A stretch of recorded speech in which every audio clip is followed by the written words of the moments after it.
अब आप जीवन में देखेंगे बहुत लोग होते हैं कि सारे कुकर्म कर रहे हैं जी।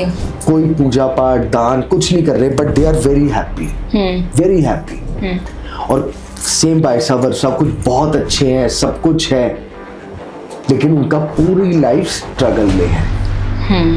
Why it is so? Based on your karmas आपकी डेस्टिनी डिसाइड होती है। ओके। बेस्ड आपने हमेशा बचपन से भी आप बड़े बुजुर्ग हर शास्त्र में ये लिखा है अपने कर्मों को सुधारो। हाँ। कर्म को सुधारो। कर्म सुधारने का मतलब ये नहीं है कि आप खाली पूजा पाठ कर रहे हो, किसी के साथ चीटिंग कर रहे हो, धोखा कर रहे हो, अनएथिकल काम कर रहे हो। ये सब कर्म खराब है।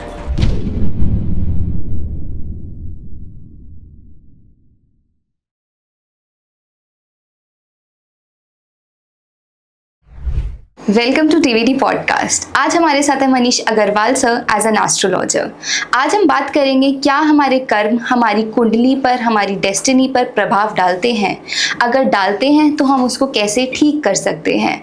ऑल्सो क्या वास्तु दोष होता है, कैसे वास्तु को हम ठीक करवा सकते हैं अपने घर के। तो लेट्स वेलकम सर और सर से ये सारी चीज़ें जानते हैं। Hi sir. नमस्कार, जय माँ पहाड़ी नंदिनी जी। फर्स्ट ऑफ ऑल बहुत बहुत शुक्रिया आपने मुझे दोबारा बुलाया है।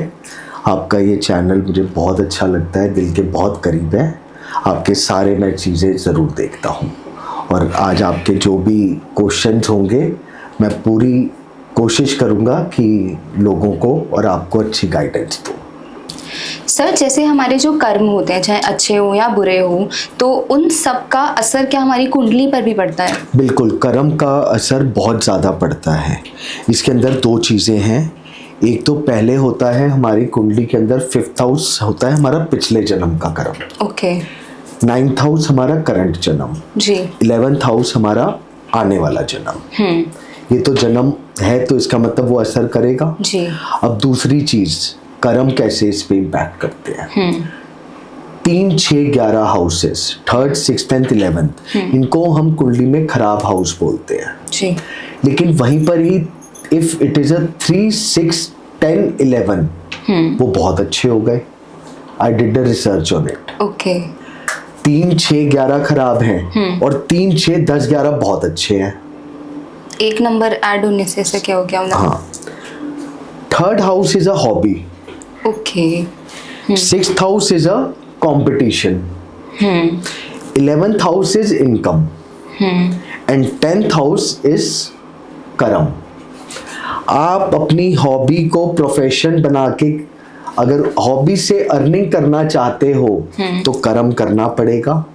या हॉबी को कर्म करोगे तो कंपटीशन लड़ना पड़ेगा। जी। जब आप अपनी हॉबी और कंपटीशन में कर्म करोगे, 3rd house hobby, 6th house competition, या 10th हाउस योर वर्किंग, या इनको आप क्लब करोगे तो आपको एंड रिजल्ट क्या मिलेगा? Income. That is 11th house. That's why 3, 6, 10, 11 बहुत शुभ हो जाते हैं। तो अल्टीमेटली कुंडली में भी कर्म भाग्य को बढ़ा देता है। ऑल्सो हमारे जैसे बर्थ चार्ट बनता है, जब हम पैदा होते हैं वो तभी बन जाता है। हाँ। और ऑल्सो ऐसा भी कहा जाता है कि हमारा उसी वक्त हमारी पूरी वो डेस्टिनी है वो लिखी गई है। तो क्या हम उस डेस्टिनी को चेंज कर सकते हैं? देखिए, डेस्टिनी हमारी कुंडली में 5th हाउस हमारा पिछला जन्म होता है जी। 9th हाउस हमारा करंट जन्म, 11th हाउस हमारा नेक्स्ट पर। जी। अब कर्मों के आधार पर ही हमें अपना ये जन्म मिलता है। 84 लाख योनियों के बाद मनुष्य को जन्म मिला। हाँ जी। 7 जन्म किस लिए मिलते हैं? अपने कर्म सुधारने No. तो मोक्ष के लिए। ओके। आत्मा को ये शरीर तो एक छल है, अल्टीमेटली आत्मा को चाहिए मोक्ष। जी। तो ये जो हमें जन्म मिलता है इसके लिए मोक्ष का रास्ता चाहिए। अब आप जीवन में देखेंगे बहुत लोग होते हैं कि सारे कुकर्म कर रहे हैं जी। कोई पूजा पाठ दान कुछ नहीं कर रहे but they are very happy और सेम वाइसा वर्सा, कुछ बहुत अच्छे हैं, सब कुछ है, लेकिन उनका पूरी लाइफ स्ट्रगल में है। Why it is so? Destiny. No. Then 84 lakh योनियों के बाद मैं आपको एक सिंपल लैंग्वेज में समझाऊंगा। आपको मनुष्य जो योनि मिल गई, हाँ जी।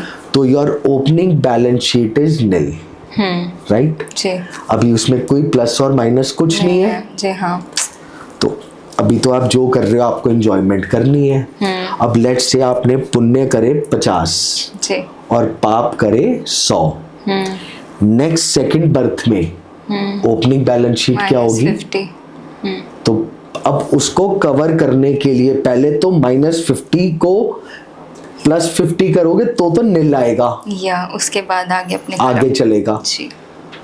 बेस्ड ऑन योर कर्मास आपकी डेस्टिनी डिसाइड होती है। ओके। बेस्ड, आपने हमेशा बचपन से भी, आप बड़े बुजुर्ग, हर शास्त्र में ये लिखा है अपने कर्मों को सुधारो। हाँ। कर्म को सुधारो। कर्म सुधारने का मतलब ये नहीं है कि आप खाली पूजा पाठ कर रहे हो, किसी के साथ चीटिंग कर रहे हो, धोखा कर रहे हो, अनएथिकल काम कर रहे हो, ये सब कर्म खराब है। कर्मा के अंदर भी आपकी बहुत बड़ी थ्योरी आती है, प्रायश्चित कर्म, दैनिक क्रम, वो कई सारे टॉपिक्स हैं। तो आदमी जाने ना अनजाने कुछ भी करता रहे, लेकिन उसको प्रायश्चित कर्म जरूर करने चाहिए।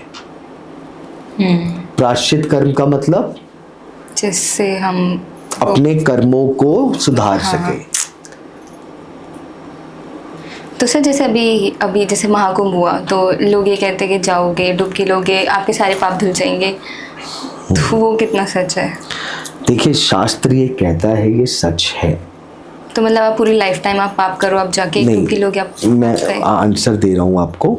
शास्त्र ये कहता है सच है। लेट्स से ये ग्लास ऑफ वाटर रखा है जी। मैंने आपको कहा आप इसको पी लो, आपके सारे कष्ट खत्म हो जाएंगे।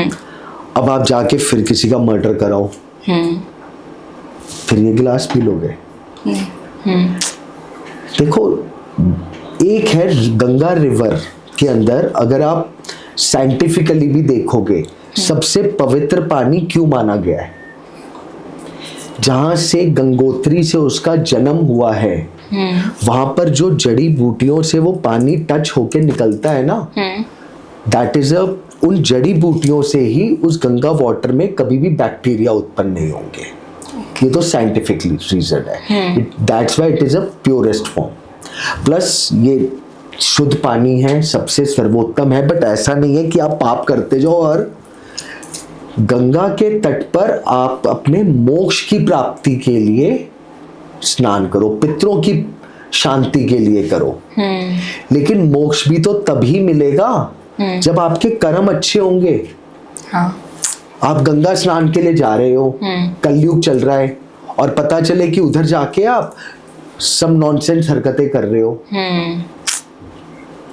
आजकल जैसे ऋषिकेश वाला में क्या होता है, राफ्टिंग के लिए लोग जा रहे हैं, बॉटल्स चल रही हैं साथ में, खूब है। या ट्रू। अब आप कहो कि जी मैं तो राफ्टिंग के टाइम पे सारे सब कुछ करूंगा और बाद में गंगा स्नान कर लूंगा, मतलब पहले तो मैंने आपको थप्पड़ मार दिया और फिर सॉरी बोल दूंगा, यही हो गया। ऐसे नहीं होता कि आप गए और आपके सारे पाप धुल गए। अब उसके अंदर भी सेकंड थिंग, पाप धोने का भी कुछ नियम है। ऐसा नहीं है कि गंगा स्नान आप कुंभ में लोग जा रहे हैं करके, सूर्य उदय से 24 मिनट के अंदर का स्नान होना चाहिए। सूर्य उदय से 24 मिनट पहले, 24 मिनट बाद, that is the 48 minute time जिसके अंदर पाप धोने का नियम दिया हुआ है। ऐसा नहीं है इट इज 24 आवर्स गोइंग कि सूर्य उदय से सूर्य अस्त तक आप कभी भी स्नान कर लो। उसके भी शास्त्रों में कुछ नियम दिए हुए हैं कि उस पर्टिकुलर एक क्रिया करके आप उसको करें, तब आप अपने मुक्ति पा सकते हैं। तो हम सर अपनी डेस्टिनी मतलब अपने इस जन्म के कर्म से सुधार सकते हैं ना? बिल्कुल सुधार सकते हैं, ओके। बिल्कुल सुधार सकते हैं। देखो कर्म, आज फॉर एन एग्जाम्पल आप कोई घर ही बना रहे हो या ऑफिस बना रहे हो जी। उस पे आपने कंस्ट्रक्शन शुरू कर दी, जाने अनजाने में कितनी जीव हत्याएं होती हैं। हाँ बहुत। पाप तो लगा ना।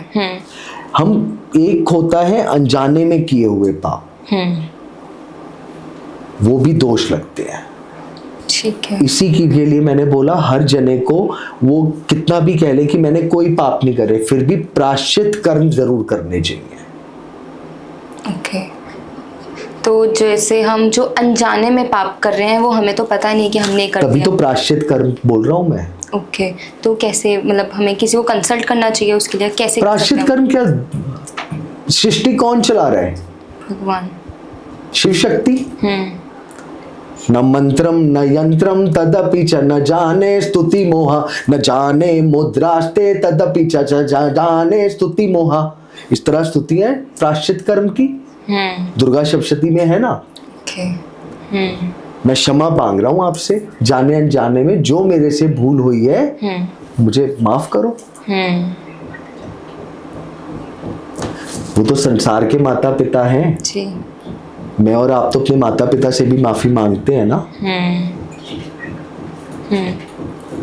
सर जैसे किसी का नाम है, उसका फर्स्ट लेटर उसकी लाइफ में कोई प्रभाव डालेगा? बिल्कुल डालेगा।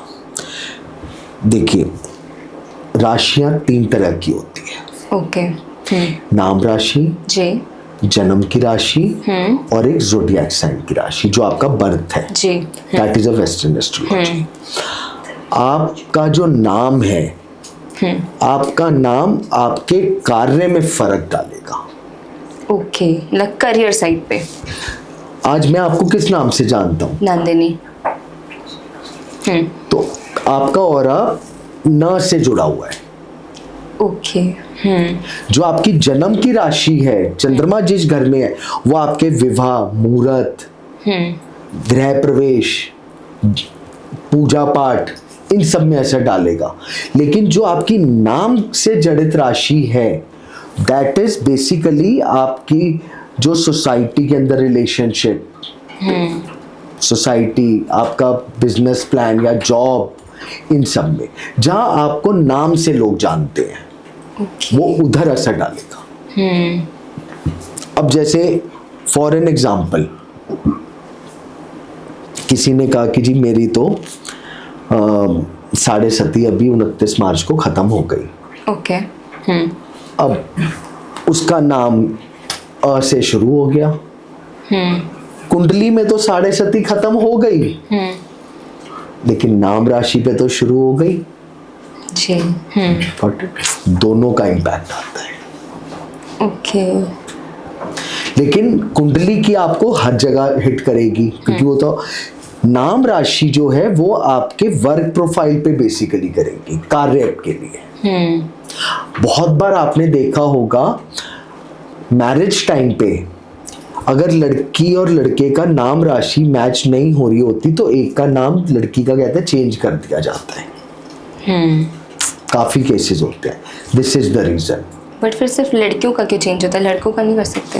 बिल्कुल कर सकते हैं, बस एक धारा चली आ रही है। जबकि नाम कोई भी चेंज कर सकता है, लड़के का भी होना चाहिए। अब ऐसे देखा जाए लड़की तो अपना सरनेम ही चेंज कर रही है, सबसे बड़ा त्याग तो लड़की ही कर रही है। उसका तो जन्म ही त्याग के लिए हुआ है। सीता चरित्र पढ़ो ना। ऑल्सो सर, अगर किसी के घर में वास्तु दोष है तो उस दोष से बचा जा सकता है कैसे? हम कौन सी अप्रोच लेके हम उस चीज को ठीक करवा सकते हैं? देखिए वास्तु दोष धीरे धीरे बढ़ता जा रहा है और आने वाले टाइम में अभी और ज्यादा बढ़ेगा। Reason, land is limited, population is growing day by day, of course, space is limited, prices are going too much high, unaffordable। yeah। तो अब सोसाइटीज आ रही हैं, जैसे अभी दिल्ली के अंदर हाई राइज का इतना ज़्यादा नहीं है, बॉम्बे वाला में 70-80 फ्लोर्स तक जा रहे हैं, और 5-7 साल में इधर भी ट्रेंड आ जाएगा। तो वो 100% वास्तु से तो नहीं बने होंगे। वास्तु से तभी प्रॉपर चीज बन सकती है, या तो आपने अपनी लैंड ली और each and everything as per vastu. But if you are going for a society or a builder flat whatever, मतलब रेडी टू मूव इन, तो उसके अंदर वास्तु का इतना ज्यादा कितना भी कर ले, वास्तु दोष कहीं ना कहीं होगा ही होगा। अब इसके लिए भी विधान है। देखिए, जो गृह प्रवेश जब किया जाता है, आजकल गृह प्रवेश का क्या हो गया, बस कीजिए आज हमें गृह प्रवेश करवाना है, पंडित जी आएंगे आधे घंटे में पूजा करके चले जाएंगे। जबकि गृह प्रवेश का विधान है 5 दिन की पूजन, 5 दिन का प्रॉपर पूजन होता है। सारे 10 दिक्पाल का, वास्तु पुरुष का, देवी देवताओं का, सबका। उसके बाद नियम अनुसार 1.25 लाख गायत्री जप, उसी स्थान पे 1.25 लाख वास्तु पुरुष जप, वास्तु जप उस स्थान पे होना चाहिए। हवन, जो शास्त्र कहता है गृह प्रवेश का हवन कैसे होना चाहिए, चौथे दिन शाम को हवन शुरू होना चाहिए और उसकी अग्नि प्रज्वलित अगले दिन सुबह तक होनी चाहिए। फिर जब आप गृह प्रवेश करके किचन में स्थापना कर दोगे कलश की, उसके बाद पूर्णाहुति होनी चाहिए। उस समय जब ये पूरी पूजा प्रोसेस चल रहा होता है तो वास्तु दोष निवारण यंत्र और मेरू यंत्र इनको सिद्ध करवाना चाहिए। वास्तु दोष निवारण यंत्र का भी नियम है, सूर्य जिस दिशा में है, जिस राशि में है, कुंडली में है, उस अनुसार दिशा निकली जाएगी। उस दिशा में जमीन के अंदर उस यंत्र को दबा दीजिए और सिद्ध मेरू यंत्र एक उस पर्टिकुलर नक्षत्र में स्थापित कर दीजिए। कैसा भी दोष हो खत्म। बट इतना कोई फॉलो कर रहा है आजकल? नहीं। शास्त्र का ये नियम है, पुरोहित शास्त्र में है। बट वही 5 दिन का कोई करवाएगा ही नहीं, करवाते ही नहीं है लोग। मैं खूब करवाता हूँ, मैं खूब करवाता हूँ 5 दिन के। नियम से चलो, बिकॉज लोग नियम तोड़ रहे हैं। मेरे अभी दिवाली के बाद एक क्लाइंट, उनका मैंने वास्तु करा, उनके घर में उन्होंने 7 से 8 लाख रुपए चेंजेस कर दिए, किसी ने 1% का फर्क नहीं पड़ा। आई विजिटेड देम और बस छोटी मोटी चेंजेस करवाए थे, फर्क आ गया। मैंने कहा वेस्टेज ऑफ, या आपने 8 लाख रुपए वेस्ट करे हैं। चीज तोड़ने से कुछ नहीं होगा, जो बना है वो तो बना वही ना। वेदों में सब दिया हुआ है, हमारे वैदिक मंत्रों में इतनी शक्ति है, वो हर चीज को रोक सकते हैं। ऑल्सो सर, जैसे लव मैरिज और अरेंज मैरिज के लिए अलग हाउसेस होते होंगे ना, जो कुंडली में हमें बताते हैं कि किसकी कैसे हो सकती है, तो क्या होता है? देखो, खाली कुंडली से नहीं होता, बेसिकली लगन कुंडली और नवमांश कुंडली, ओके। ये दोनों को जीवन के हर पॉइंट पे लेके चलना पड़ता है साथ में। एक शरीर है, एक आत्मा है।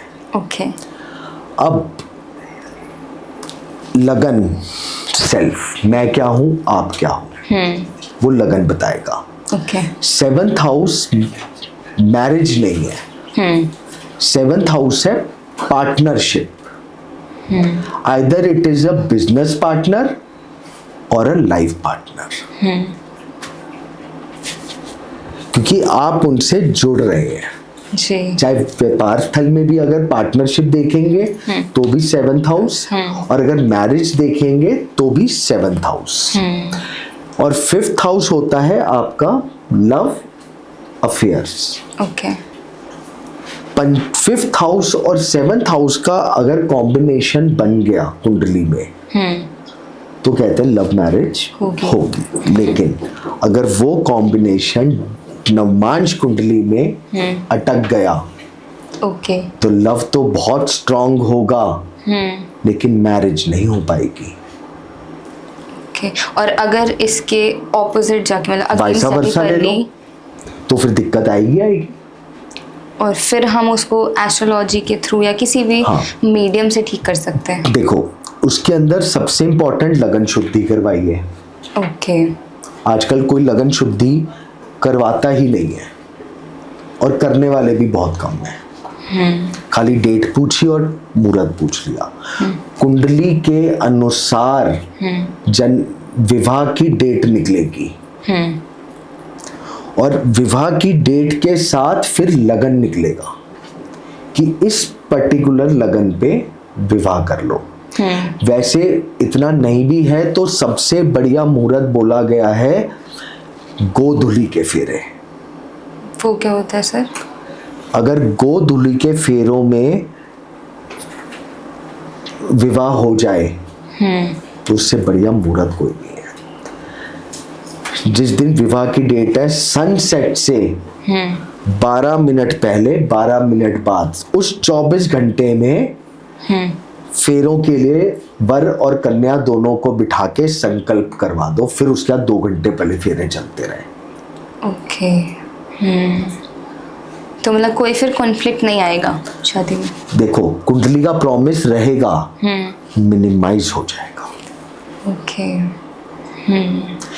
प्लस खाली मैरिज के लिए 5th एंड 7th हाउस नहीं देखा जाता। 4th हाउस बहुत इंपॉर्टेंट है देखना। 5th और 7th हाउस की तो बहुत अच्छी कंपैटिबिलिटी बन रही है लेकिन 4th हाउस होता है घर का सुख। ओके। आपने बहुत केसेस देखे होंगे हस्बैंड वाइफ की बहुत अच्छी है बट घर के एनवायरनमेंट में सेट नहीं हो पा रहे। तो 4th हाउस को भी देखना बहुत जरूरी है। 2nd हाउस को देखना बहुत जरूरी है। 12th हाउस को देखना बहुत जरूरी है। 12th हाउस है बेड लाइफ। 2nd हाउस कुटुंब, घर का सुख, आयु। 8th हाउस सारी पूरी चीजें देखनी पड़ती है। बट हाँ लगन शुद्धि अगर प्रॉपर हो जाए क्योंकि आने वाले टाइम में अभी हो गया लव मैरिजेस बढ़ती जा रही है, बच्चे मानेंगे नहीं तो लगन शुद्धि और लगन के टाइम पर ही रेमेडीज कर दीजिए। जब फेरे चल रहे हैं वो लाइफ लॉन्ग इम्पैक्ट देंगे। सर राहु और केतु कितना इम्पैक्ट करता है हमारी लाइफ में? क्योंकि सब अगर कोई भी ऐसे होता है कि राहु और केतु आपकी कुंडली में है तो लोग डरा देते हैं कि राहु केतु है आपकी लाइफ में बहुत इम्पैक्ट कर जाएगा। असली सच क्या है? मतलब ये सिर्फ एक मिथ है या फिर सच्चाई है? 2 चीजें हैं जी। एक तो 9 ग्रह होते हैं सबको पता है तो राहु केतु तो होगा ही होगा कुंडली में, वो तो कहीं चले तो नहीं जाएंगे। और कलयुग में पाप ग्रहों की प्रधानता है राहु केतु शनि। अगर किसी को बिलियनियर बनना है तो वो सिर्फ राहु ही बना सकता है। जितना पैसा राहु दे सकता है ना कोई नहीं दे सकता। ओके। बट राहु अनएथिकल देगा। आपको खुद बताइएगा, आपको लगता है कि अनलिमिटेड पैसा प्रॉपर एथिक्स से आ सकता है? नहीं। राहु खराब नहीं है बट अगर राहु केतु ना हो तो एस्ट्रोलॉजर की भी जरूरत नहीं है। मेरे अपने करियर के अंदर मैं नोट करता हूँ 80% कुंडलियां राहु शनि केतु की वजह से ही आती है। या तो ऊपर या बिल्कुल नीचे। ऊपर बहुत कम कुंडलियों में दिखेगा। अगर राहु राजयोग बना दे ना तो आदमी को लाइफ में कुछ नहीं चाहिए, सब कुछ मिल जाएगा उसको। लेकिन राहु क्या है? बेसिकली इल्यूजन है। ओके। राहु इल्यूजन है। आदमी का राहु क्या करता है? उसको प्लानिंग, इल्यूजन, मैं ये कर दूंगा, मैं ऐसा करूंगा, ये हो जाएगा, ये हो जाएगा। बट जब इम्प्लीमेंटेशन की बात आएगी फिनिश कर ही नहीं पाएगा। If it is a bad Rahu. अच्छा राहु है तो बहुत कुछ देगा। बाकी राहु से इतना डरने की बात नहीं है। रेमेडीज करते रहिए। एक छोटा सा बता देता हूँ आपको उपाय जी। राहु के लिए। हो सके तो दुर्वा हरी घास का रस निकाल करके शिव जी को चढ़ाइए, या फिर हरी घास से हवन करवाइए, राहु शांत होगा। केतु के लिए कुशा, कुशा का रस और कुशा से हवन, शांत हो जाएंगे। ओके।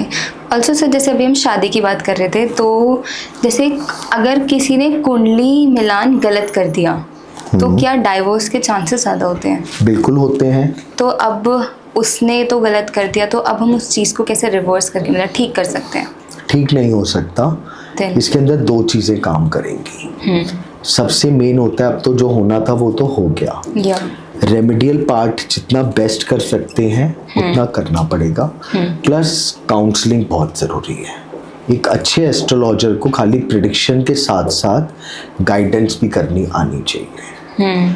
ऐसे केसेस में I will always suggest to my clients, minimum साल में 2 से 3 बार एडवाइस ज़रूर लो कि आने वाले नेक्स्ट 3-4 महीने कैसे जाने वाले हैं। और ये नहीं लाइफ लॉन्ग, स्टार्टिंग के 3-4 साल, 3-4 साल, क्योंकि that is a most crucial period for any marriage. Either it is a love marriage और अ अरेंज मैरिज, और अ मिलान के साथ हुई हो या बिना मिलान की हुई हो, क्योंकि वो एक बड़ा टफ टाइम होता है लड़के के लिए भी और लड़की के लिए भी। लड़की के लिए तो पूरी न्यू रोल है, बट लड़के के ऊपर भी एक जिम्मेदारी आ गई है। उसको भी अपने घर को और वाइफ को बैलेंस करना है। तो he should know do the regular small remedies plus an astrological advice कि आने वाले टाइम में ये चीजें हो सकती है। तो पेशेंस रखना, दोनों को बैलेंस कर दो तो चीजें निकल जाएंगी। Thanks for watching the podcast. Hope आपको ये पॉडकास्ट बहुत अच्छा आया होगा, पसंद आया होगा, और आप चैनल को ज़रूर सब्सक्राइब और फॉलो करें। और साथ में अगर मुझसे आपको कांटेक्ट करना है तो दी हुई डिटेल्स पर आप कभी भी हमें कांटेक्ट कर सकते हैं। जय मां पहाड़ी।